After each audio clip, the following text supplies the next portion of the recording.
اور انسان سے اس بات کا مکالمہ ہے یا ایھا الذین آمنوا ادخلوا فی السلم کافہ، کہ ایمان والو اسلام میں مکمل داخل ہو جاؤ۔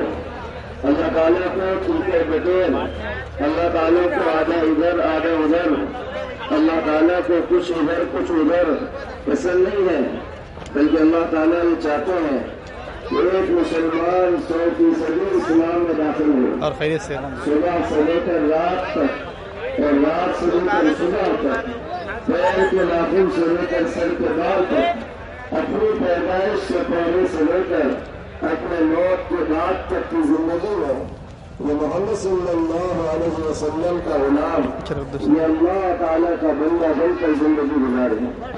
اب اس کی کامیابی، اس کی ترقی، اس کا عروج اور اس کی بلندی اللہ کی قسم ہے، یہ محمد صلی اللہ علیہ وسلم کے طریقے میں رکھ دی گئی ہے۔ ذرا سا اپنے طریقوں میں، ذرا سا اپنی زندگی میں اور ذرا سے اپنی زندگی کے شعبوں میں ادھر ادھر ہوگا، وہی ناکامی کا منہ دیکھے گا اور ذلت اور شکست اس کے حصے میں آئے گی۔ عمر رضی اللہ تعالیٰ عنہ بنی قریظہ میں اور وہاں جانے کے بعد اپنی یہودی دوست سے ملاقات کی۔ اس یہودی دوست نے حضرت عمر رضی اللہ تعالیٰ عنہ سے کہا کہ اے عمر، تمہارے پاس قرآن اترا ہے، ہمارے نبی موسیٰ علیہ السلام پر بھی تورات اتری تھی، آؤ میں تمہیں تورات بتاتا ہوں اور تورات کی باتیں سناتا ہوں۔ عمر رضی اللہ تعالیٰ عنہ نے تورات کی چند باتیں سنی، اچھی لگی۔ عمر رضی اللہ تعالیٰ عنہ نے ان کو لکھ لیا ایک تختی پر، حضور اکرم صلی اللہ علیہ وسلم کے پاس تشریف لائے۔ اللہ کے نبی صلی اللہ علیہ وسلم سے کہا، حضور بنی قریظہ گیا تھا، وہاں پر ایک یہودی دوست ملا تھا، اس نے چند باتیں تورات کی لکھ کر دی ہے، مجھے اچھی لگی، آپ بھی سنو۔ اللہ کے نبی صلی اللہ علیہ وسلم منبر پر تشریف فرما ہے، خاموش ہے۔ حضرت عمر رضی اللہ عنہ کھڑے ہوئے اور تورات کی ان باتوں کو سنانا شروع کیا۔ ایک لائن پڑھتے ادھر حضور کا چہرہ بدلتا، اگلی لائن پڑھتے حضور کا چہرہ پھر بدلتا۔ زید بن ثابت، ابو بکر رضی اللہ تعالیٰ عنہ، ان دونوں نے ارشاد کیا کہ اے عمر، دیکھتے ہوئے حضور اکرم صلی اللہ علیہ وسلم کا چہرہ، تمہارے اس پڑھنے کو اللہ کے نبی پسند نہیں کر رہے۔ فوراً اس تختی کے نیچے رکھا اور فوراً اعلان کیا، رضیت باللہ ربا وبالاسلام دینا وبمحمد نبیا ورسولا، میں اللہ کے رب، اسلام کے دین اور محمد صلی اللہ علیہ وسلم کے رسول اور نبی ہونے پر راضی ہوں۔ اللہ کے نبی صلی اللہ علیہ وسلم نے روایت کو اس تختی کو اٹھایا، اپنی آستین سے اس کے لکھے ہوئے کو میٹا اور لکھے ہوئے کو میٹ کر کہا، عمر کب ہوش میں آئے گا؟ تورات کی باتیں کر رہا ہے، خدا کی قسم ہے، لو کان موسیٰ حیا ما وسعہ الا اتباعہ، جس موسیٰ پر تورات اتری ہے وہ موسیٰ بھی زندہ ہو کر آ جائے، اللہ ان کو بھی نجات میری اتباع کی بغیر نہیں دیتا۔ ایک اور روایت میں اللہ کے نبی نے فرمایا، لو کان موسیٰ حیا ثم اتبعتموہ وترکتمونی لضللتم، تو لوگوں یاد رکھو، موسیٰ اگر زندہ ہو کر آ جائے اور اللہ تم موسیٰ علیہ السلام کے پیچھے ان کی اتباع میں لگ جاؤ اور مجھے چھوڑ دو گے تو اللہ تم سب کو گمراہ قرار دے گا۔ میرے دوستوں بزرگوں، انسان کی زندگی کی کامیابی 100% محمد صلی اللہ علیہ وسلم کی اطاعت میں، 100% محمد صلی اللہ علیہ وسلم کے طریقوں کی اتباع میں اور 100% جو کچھ حضور اکرم صلی اللہ علیہ وسلم نے زندگی گزارنے کے طریقے دیے ہیں ان طریقے کے ماننے اور ان پر چلنے میں رکھی ہے۔ حضور اکرم صلی اللہ علیہ وسلم نے امت کو فقط نماز پڑھنے کا طریقہ سکھایا، فقط روزہ رکھنے کا طریقہ سکھایا، فقط زکوٰۃ دینے کا طریقہ سکھایا، فقط حج کرنے اور عمرہ کرنے کا طریقہ سکھایا اور دوسرے طریقے نہیں سکھایا، ایسا نہیں ہے۔ حضور اکرم صلی اللہ علیہ وسلم نے امت کو ہر طریقہ سکھایا، زندگی کے تمام شعبوں میں اس انسان کی رہنمائی اور رہنمائی کی اور زندگی کے تمام شعبوں میں اس انسان کی ایسے کاموں میں رہنمائی کی کہ اس پر چلنے والا آج تک 1400 سالہ امت کی تاریخ گواہ ہے، کبھی بھی ناکام نہیں ہوا۔ نکاح زندگی کا اہم شعبہ ہے، معاشرت کی بنیاد نکاح پہ رکھی جاتی ہے اور نکاح معاشرت کا پہلا حصہ ہے، اس دنیا کا پہلا رشتہ جو کسی انسان میں قائم ہوا ہے اور وہ انسانوں کے درمیان کا قائم ہونے والا پہلا رشتہ میاں بیوی کا رشتہ ہے۔ آدم اور حوا علیہ السلام کو اللہ تعالیٰ نے میاں بیوی کے رشتے میں سب سے پہلے پڑھایا اور یہ دونوں ہی اس زمین آسمان کے انسانوں کے پہلے رشتہ قرار دیے گئے اور ان دونوں کے ذریعے سے اللہ تعالیٰ نے پھر نسل انسانی کو چلایا۔ ظاہر سی بات ہے، جس نبی نے وضو کا طریقہ، جس نبی نے استنجا کا طریقہ، جس نبی نے رات میں سونے اور صبح اٹھنے کا طریقہ بتایا ہے، یہ ممکن نہیں تھا کہ وہ نبی اپنے ماننے والوں کو نکاح کا طریقہ نہ بتاتا۔ اس لیے حضور اکرم صلی اللہ علیہ وسلم نے نکاح کے متعلق امت کو ہدایات دی، نکاح کے متعلق امت کی رہبری رہنمائی کی۔ اس کو اگر ہم تقسیم کریں تو 3 حصوں میں اللہ کے نبی صلی اللہ علیہ وسلم نے امت کی نکاح کے متعلق رہبری کی ہے۔ ایک نکاح سے پہلے، ایک اہم نکاح کے موقع پر اور تیسرے نکاح کے بعد کی زندگی میں۔ نکاح سے پہلے ہدایات دی گئی ہے، اربع من سنن المسلمین، 4 چیزیں سارے نبیوں کی سنت رہی ہے، 4 چیزیں سارے نبیوں کی سنت رہی ہے۔ حیا اور شرم والی زندگی گزارنا، تعطر خوشبو استعمال کرنا، مسواک کا استعمال کرنا، نکاح اور نکاح کرنا تمام نبیوں کی سنت رہی ہے۔ خود حضور اکرم صلی اللہ علیہ وسلم نے اپنی نسبت کہا النکاح من سنتی، نکاح میری بھی سنت رہی ہے۔ اور نکاح سے متعلق بنیادی بات کہی گئی ہے کہ دیکھو 3 چیزوں میں جلدی کرو، ان 3 چیزوں میں جلدی کرنا فتنے اور فساد کے روکنے کا ذریعہ ہے اور ان 3 چیزوں میں تاخیر کرنا فتنے اور فساد کو پیدا کرنے کا ذریعہ بنے گا۔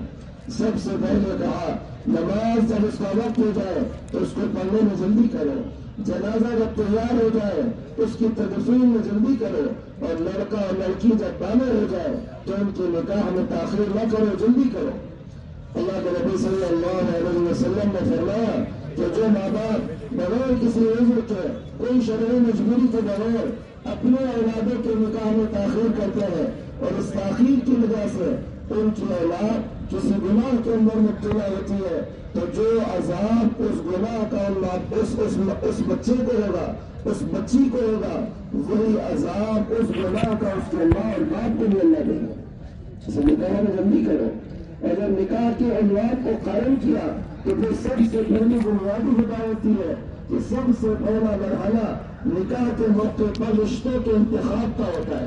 اللہ کے نبی صلی اللہ علیہ وسلم نے صاف فرمایا، بخاری شریف میں روایت ہے، رشتے دنیا میں 4 بنیادوں پر ہوتے ہیں۔ لیمانیہا، بعض کا رشتہ ہوتا ہے مال کو دیکھ کر، ولی جمالیہا، بعض کا رشتہ ہوتا ہے خوبصورتی کو دیکھ کر، ولی حسبیہا، بعض کا رشتہ ہوتا ہے ذات، حسب، نسب، برادری کو دیکھ کر، ولی دینیہا، اور بعض کا رشتہ ہوتا ہے دینداری کو دیکھ کر۔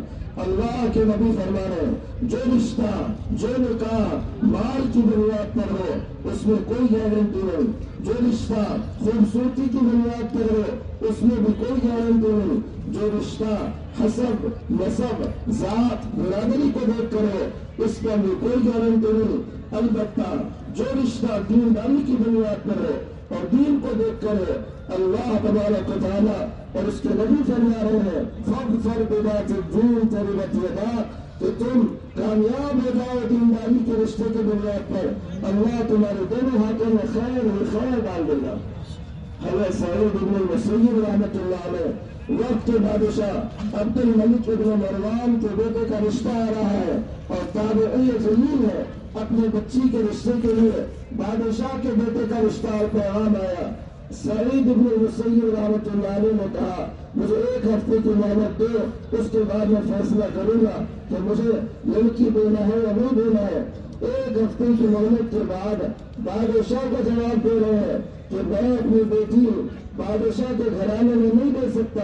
بادشاہ کہہ رہا ہے کہ کیا کرنا ہے میرے بیٹے نے، میرے باپ بادشاہ بننے والا ہے، میرے باپ حکومت سنبھالنے والا ہے اور تم کہہ رہے ہو کہ میں اپنی بیٹی بادشاہ کے گھر میں نہیں دے سکتا، کوئی کمی اس کے اندر نہیں ہے۔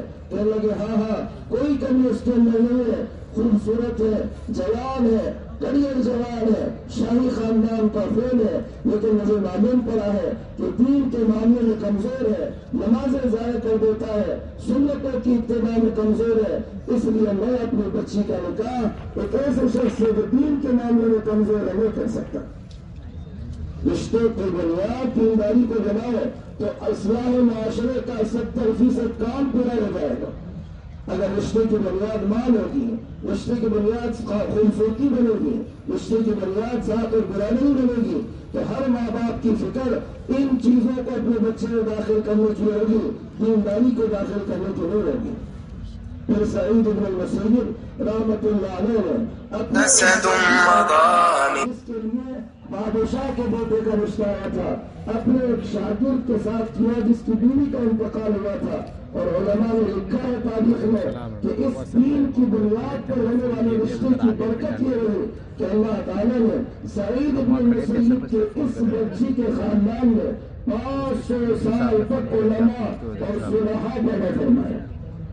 میرے دوستو جو رشتہ دین کی بنیاد پر ہوگا، دینداری کی بنیاد پر ہوگا، اللہ اس کا نتیجہ رسموں میں دینداری کو ظاہر کرنے کے اس شکل میں لائیں گے، اور جو رشتہ مال اور خوبصورتی اور حسن و جمال اور ذات اور حسب و نسب و برادریوں کی بنیاد پر ہوگا، کوئی گارنٹی نہیں ہے وہ کہاں تک چلے گا کہاں تک نہیں چلے گا۔ رشتے دینداری کی بنیاد پر کرو۔ رشتہ کے انتخاب کے وقت یہ دیکھو کہ بچے میں دینداری کتنی ہے، بچی میں دینداری کتنی ہے، صوم و صلاۃ، نماز، حرام سے بچنے والی، نماز کی پابند، احکامات کے پورا کرنے والی ہے بھی کہ نہیں ہے۔ لڑکا صوم و صلاۃ کا پابند، نماز اور احکامات الہیہ کا پابند ہے کہ نہیں ہے۔ یاد رکھو جو شخص اللہ کا فرما بردار نہ ہو، جو شخص نبی کا فرما بردار نہ ہو، وہ رشتوں میں فرما برداری کبھی نہیں کر پائے گا۔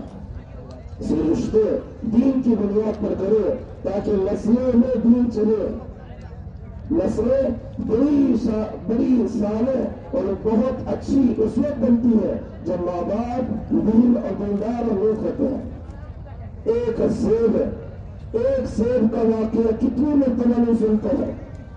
ایک سیب ٹہلتا ہوا چلتا ہوا آیا اور ایک شخص نے اس کو اٹھا کر کھا لیا، اور پھر اس فکر میں کہ اس سیب کی مالک سے اجازت نہیں لی، اس کے مالک سے اجازت کے لیے اسی دریا کے الٹے سمت جانے لگے۔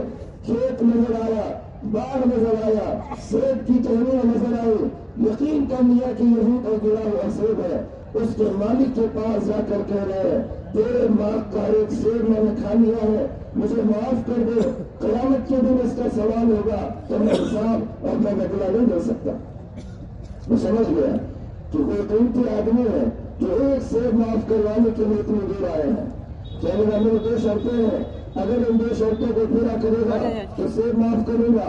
کیا ہے؟ پہلی شرط یہ ہے 1 سال اس باغ کے اندر تجھے خدمت کرنی پڑے گی تو تجھے میں آدھا سیب معاف کروں گا۔ تو دوسری شرط کیا ہے؟ کہ پہلی شرط پوری کر لے گا تو دوسری شرط بتاؤں گا۔ کہاں ہے آج تقویٰ؟ کہاں ہے اللہ کا ڈر؟ آج سیب کے لیے کون ایک سال کسی کی ملازمت کرے؟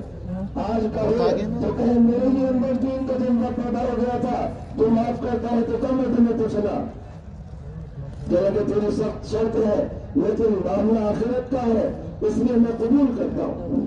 ایک سال آدھے سیب کو معاف کروانے کے لیے اس باغ میں کام کیا، سال مکمل ہو رہا ہے اور پھر کہہ رہے ہیں ایک شرط پوری کر دی، اگلی شرط بتا دے۔ وہ کہنے لگے میری بیٹی ہے، اندھی بہری ہے، گونگی ہے، لنگڑی لولی ہے، اس سے شادی کرنی پڑے گی۔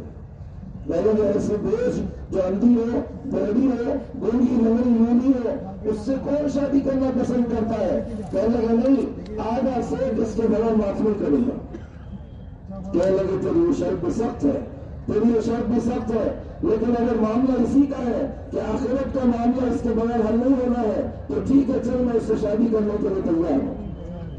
ایسی لڑکی جو اندھی بہری گونگی لنگڑی لولی کہی آ رہی ہے، اس سے نکاح کر لیا۔ رات ہوئی، اس باغ کے مالک نے ایک گھر کے اندر داخل کروایا کہ اس کے اندر تیری بیوی بیٹھی ہوئی ہے، جا اپنے رات اس کے ساتھ گزار۔ اندر گئے، ایک خوبصورت لڑکی جو اندھی نہیں، بہری نہیں، گونگی نہیں، لنگڑی لولی نہیں، بیٹھی بھی سجی دجی دلہن کی طرح دوڑ کر باہر نکلے۔ بھائی اپنا ایمان بچانے کے لیے آیا تھا، تو کہاں میرا ایمان تباہ کر رہا ہے؟ کہا کیا ہوا کہ اندر تو خوبصورت بچی بیٹھی ہوئی ہے، تو کہہ رہا تھا کہ میری بیوی اندھی لنگڑی لولی ہے۔ وہ کہنے لگے نہیں، وہی تیری بیوی ہے، اسی سے تیرا نکاح ہوا ہے۔ اندھی اس نے کہا تھا، اس کی نگاہ میں آج تک اللہ کی منع کردہ چیز کو نہیں دیکھا۔ بہری اس نے کہا تھا، اس کے کانوں میں آج تک اللہ کی نافرمانی کی بات نہیں سنی۔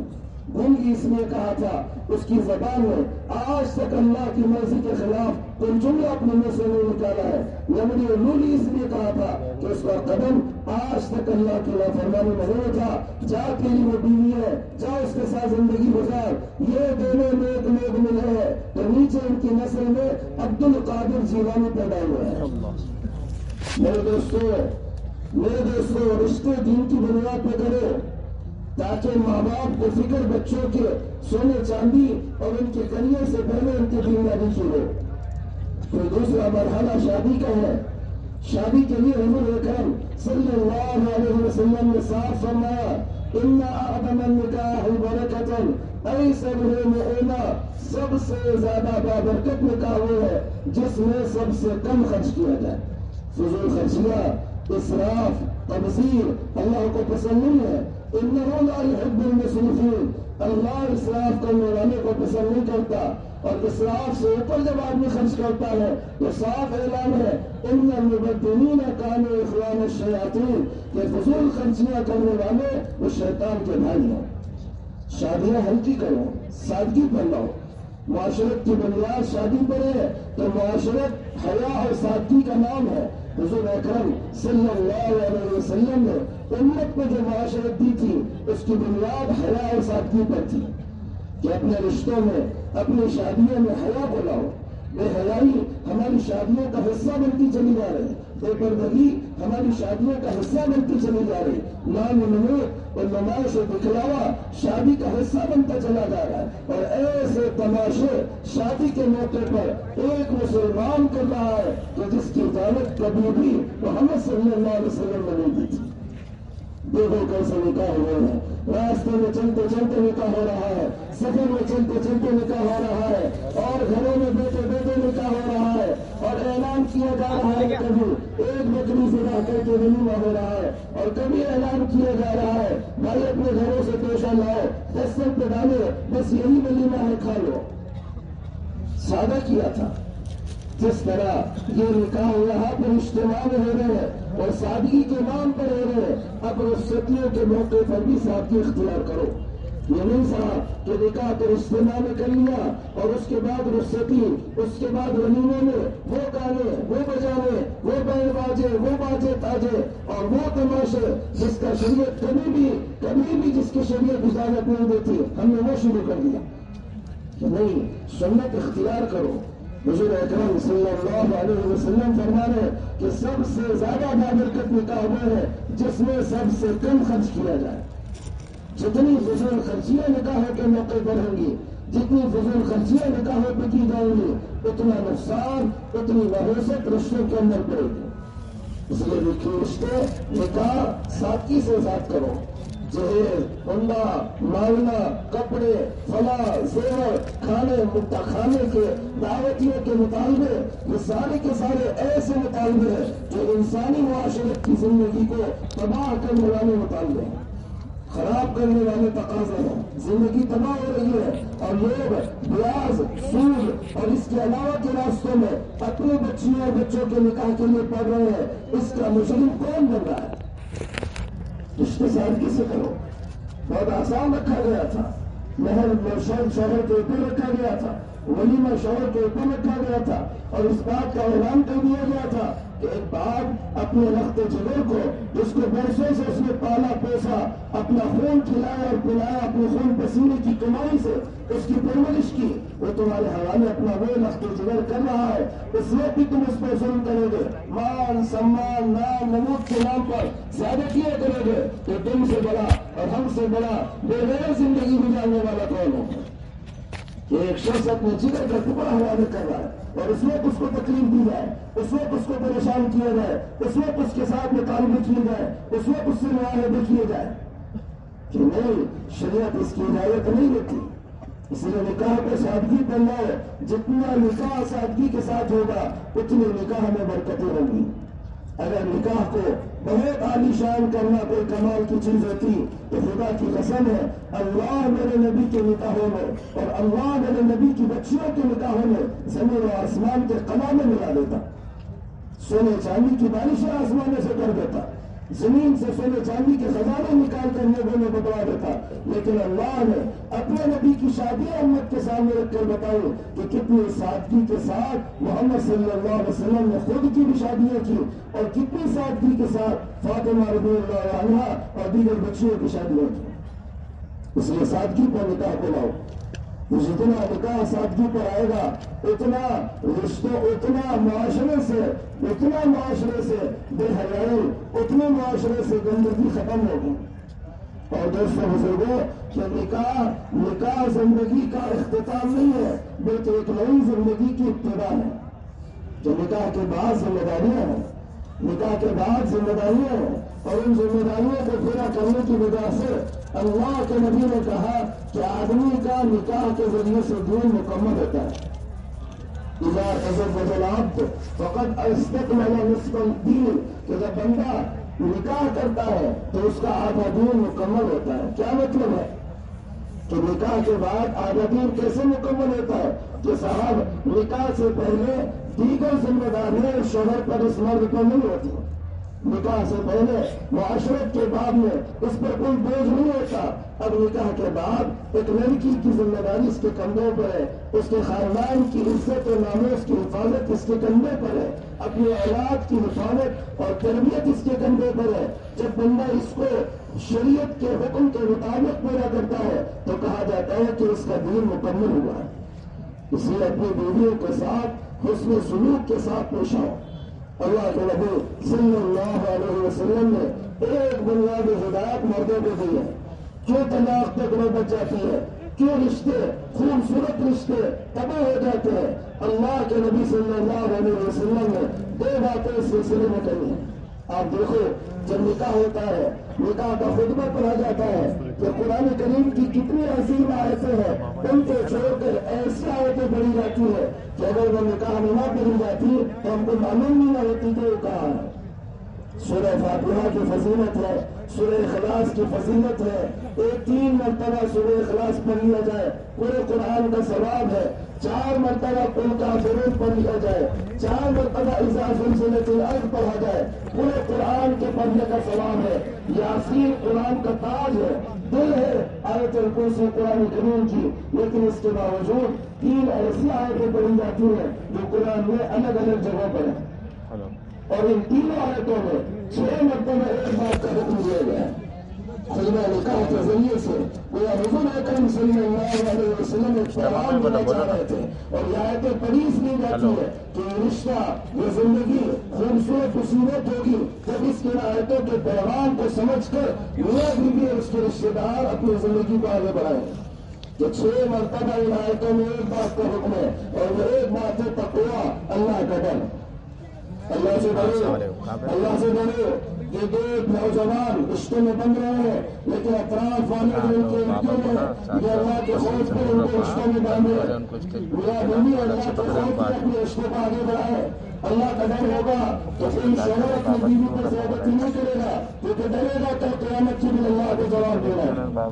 اللہ کا ڈر ہوگا کہ کوئی بیوی اپنے شوہر کو اس کی ماں سے، اس کے باپ سے، اس کے بہن بھائیوں سے کاٹنے میں نہیں لگے گی، کیونکہ ڈر ہوگا قیامت کی بھی حساب دینا۔ اللہ کا ڈر ہوگا کوئی ساس اپنی بہن پر ظلم زیادتی نہیں کرے گی، ننند دیورانیوں جیٹھانیوں کے جھگڑے ختم ہو جائیں۔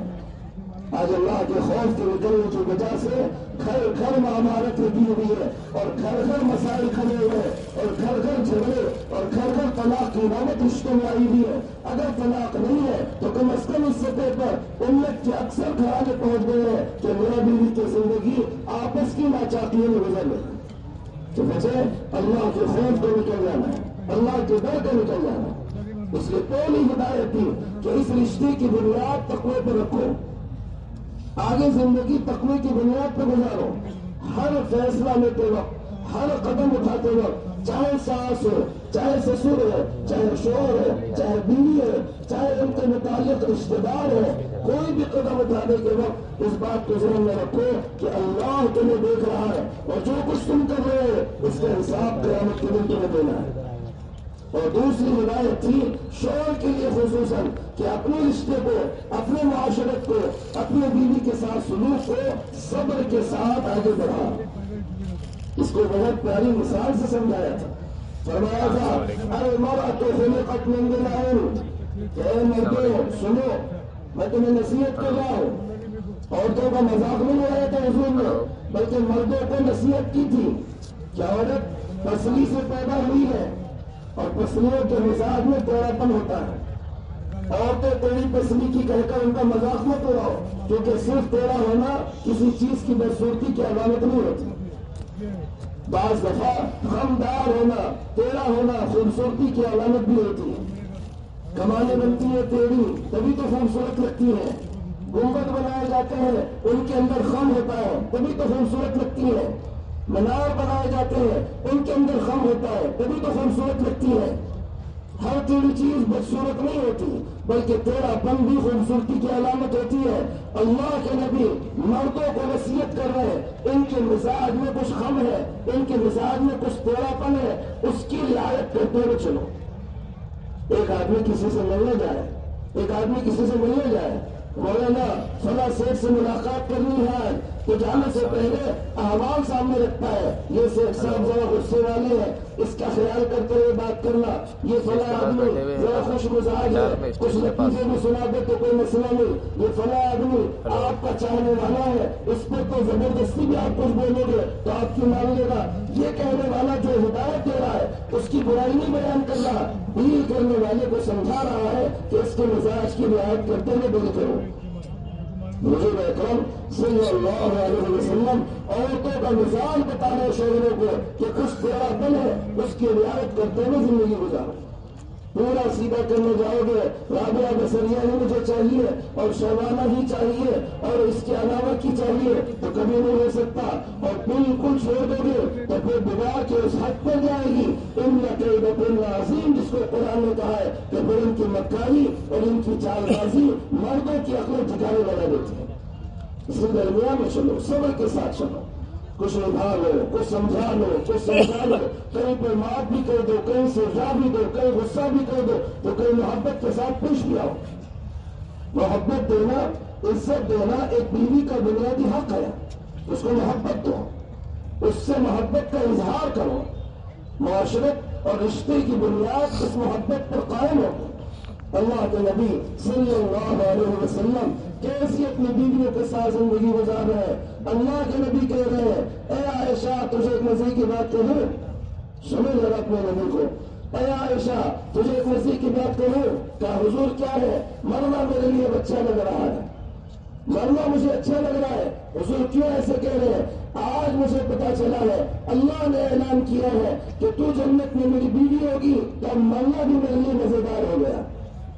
بیویوں سے خوش رفتہ بیویوں کے ساتھ محبت کے سلوک، بیویوں کے ساتھ اچھی گفتگو اور ان کو عزت دینا. وہ گھر کی لونڈی، گھر کی نوکرانیاں نہیں ہے، وہ شریک حیات، زندگی کی ہم سفر ہے. اور جیسے ان کو عزت دینا، اور ایک بیوی کو جب عزت دی جائے گی تو اس کے ذریعے سے پیدا ہونے والی نسل باعزت بنے گی. جس ماں کو گھر میں ذلیل کر دیا جائے گا، اس کی اولاد احساس کمتری کی شکار ہو کر زندگی گزارتی ہے.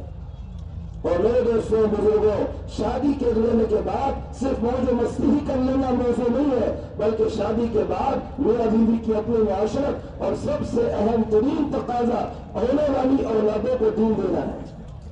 اپنے بچوں کو دین دو، اپنے بچوں کو کلمہ سکھاؤ، اپنے بچوں کو اللہ سے محبت اور اپنے نبی سے محبت کی تعلیم دو. کہ یہ ماں باپ کی ذمہ داری ہے، اور یہ ذمہ داری اس زمانے میں بہت زیادہ بڑھ گئی ہے، اس لیے کہ ہماری اولادیں اس وقت وہ باطل کے نشانے پر اور بے دینی کی راہوں پر دوڑتی چلی جا رہے ہیں. آج ماں باپ اپنی اولاد کو ہر چیز دے رہے ہیں، اپنی اولاد کی ہر خواہش پوری کر رہے ہیں، اپنی اولاد کی ہر تمنا پوری کر رہے ہیں. اس نے چاکلیٹ مانگا چاکلیٹ دے دیا، سائیکل مانگی سائیکل دلا دی، گاڑی مانگی گاڑی دلا دی، فون مانگا فون دلا دیا، ایک ڈریس مانگا 10 ڈریس دلا دیے. لیکن بدقسمتی ہے کہ اولاد کو دین دینے کے لیے کوئی تیار نہیں. یاد رکھنا، اولادیں اگر ماں باپ کی لاپرواہی کی وجہ سے بے دین ہوں گی تو کل قیامت کے دن یہ ماں باپ بھی اولاد کی لاپرواہی کے سلسلے میں پکڑ گئے. اپنے بچوں کو دین دو، مکاتب سے ان کو جوڑو، مسجدوں کے ساتھ ان کا تعلق مضبوط کرو، اور گھروں کی تعلیم کے ذریعے سے اپنے گھر کی بچیوں کو، اپنے گھر کے بچوں کو ایمانی حلقوں میں بٹھا کر ان کے ایمان، ان کے عقائد اور ان کے دین کی حفاظت کا انتظام کرو. اگر یہ کیا تو یہ نکاح دین کی تکمیل کا سبب بنے گا، اور اگر یہ نہیں کیا تو یہ نکاح پکڑ کا ذریعہ بنے گا. اس لیے رشتوں کو، اپنے بچوں کو اور اپنے رشتوں کو دین دینے کا خوب اہتمام ہے. جو ماں باپ اپنے نسلوں کو دین دیتے ہیں، جو ماں باپ اپنے بچوں کو دین دیتے ہیں، ان کی نسلیں پھر دنیا میں بڑے کام کرتی ہیں. خواجہ معین الدین چشتی رحمۃ اللہ علیہ راجپوتانہ کا سفر کر کے آئے اور اپنی والدہ سے کہنے، اماں جان میں اس سفر میں گیا، اللہ نے اتنی برکت دی کہ اتنے لاکھ لوگوں نے حق کو قبول کیا، اور اتنے لوگوں نے جو گناہوں کی زندگی گزار رہے تھے توبہ کر لی. اماں کہہ رہے بیٹا اس میں تیرا کوئی کمال نہیں ہے، اس میں تیری ماں کا کمال ہے. کہ اماں سفر میں نے کیا، لوگوں نے میرے ہاتھ پہ حق کو قبول کیا، اور آپ کہہ رہی ہیں آپ کا کمال ہے، میرا کوئی کمال نہیں ہے. کہنے لگی ہاں بیٹا تیرا کوئی کمال نہیں ہے، تیری ماں کا کمال ہے. اماں کیسے؟ کہنے لگی بیٹا اس لیے کہ تیری ماں نے تجھے بغیر وضو کے تجھے دودھ نہیں پلایا.